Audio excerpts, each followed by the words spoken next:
Hello and welcome once again to the Hornby magazine workshop. Today you join myself and Mike here on the lower O-gauge test track level, because today we have something rather special from Heljan with their brand new Class 56s.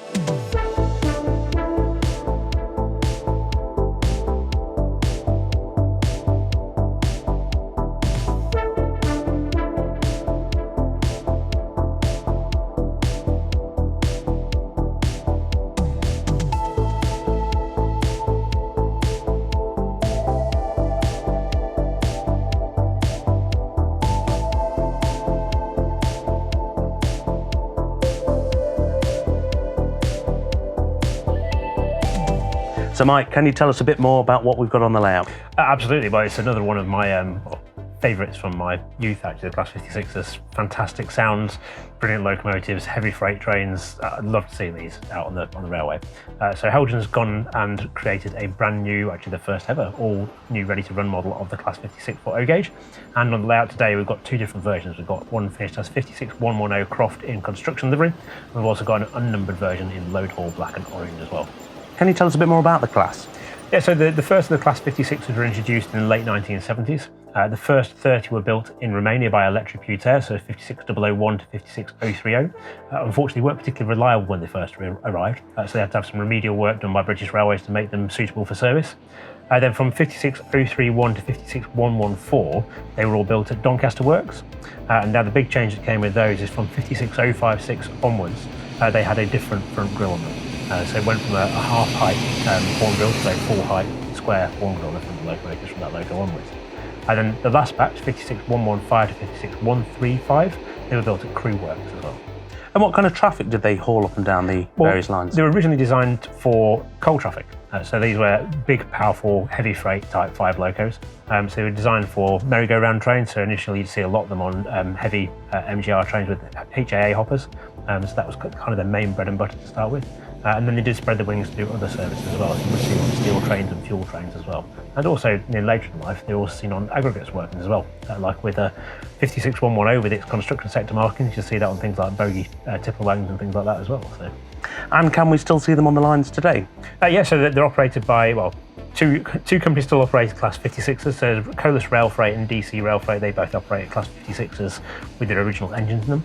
And then GB Rail Freight is currently rebuilding a batch of Class 56s into Class 69s, which are going to have an EMD 710 series engine, which is basically the same kind of engine as the Class 66.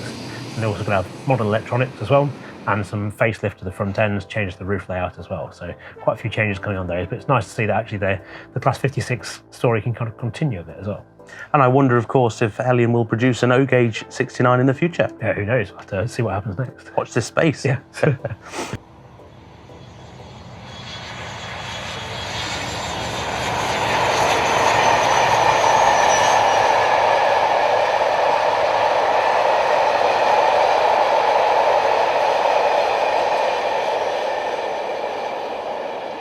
So, going back to the model, what kind of features can we expect out of the box from Heljan? Okay, so this is quite a traditional Heljan O-gauge diesel locomotive. So it's got the twin 5-pole motors, each of which has got a large brass flywheel on top of it as well.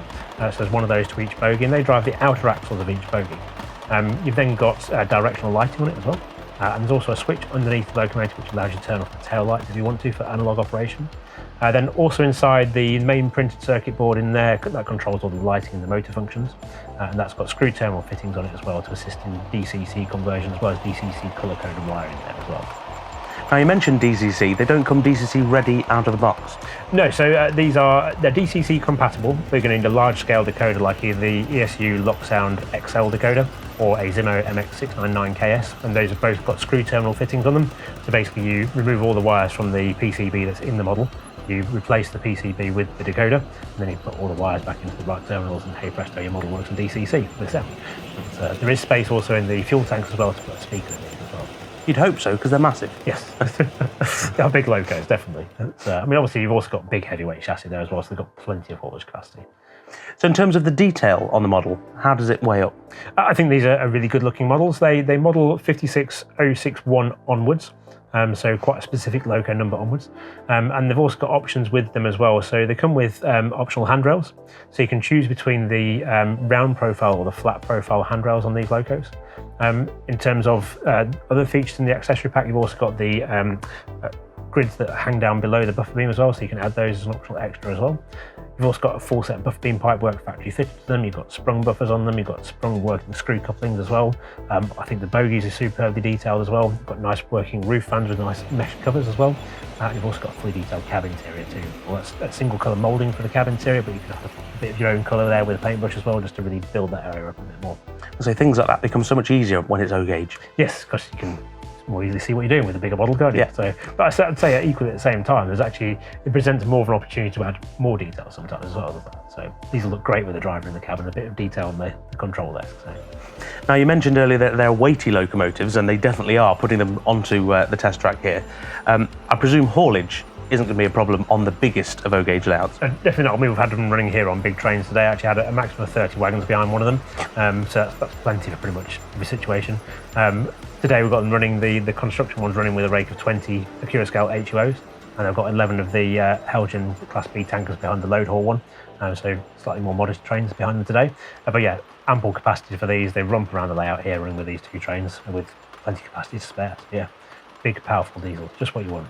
And of course, it's worth noting that the test track here does use second radius curves from Pico. So, of course, these are very capable locomotives for home layouts. That's right, exactly. I mean, the one thing I'd probably mention with that is actually if you've got four-wheeled stock behind them on a second radius curve, it does get a little bit tight with the buffer lock. I actually do need to be conscious of that. They'd be better with bogie stock on the inner circuit on the second radius. That's certainly running around the next radius round. No problem at all with that at all. So whether you're running them at home on a nice big garden railway or a nice big indoor layout, or a depot scene, these are very capable locomotives. They certainly are. They're lovely runners as well, really nice smooth running mechanisms as well. And of course, could you improve them with sound? Oh, you definitely improve a Class 56 with sound. It's one of those... Screaming along. Screaming V16 engines, can't go wrong, can you? So the important questions, price and availability. Okay, so price is £699 per loco, and they're due to be in stock with Heljan's retailers this spring. So they're very close to arriving right now as we're recording this video. And you've got plenty of choices as well. You've got a whole selection of unnumbered locos, and there's 4 fully numbered, fully finished locos as well, including one with a weathered finish as well. So you've got a choice of BR Blue. You can have BR Large Logo Blue. You can have BR Rail Freight Grey without a red stripe, Rail Freight Grey with a red stripe. There's train load construction, train load coal, and load haul as well. Plus there's also a couple of numbered examples. There's a tinsley embellished large logo version in BR Blue with white cab window frames and the extra numbers on the cab front. Yeah, lots of choice to add to your layout. So very nice. Yeah. Right, you've mentioned it previously.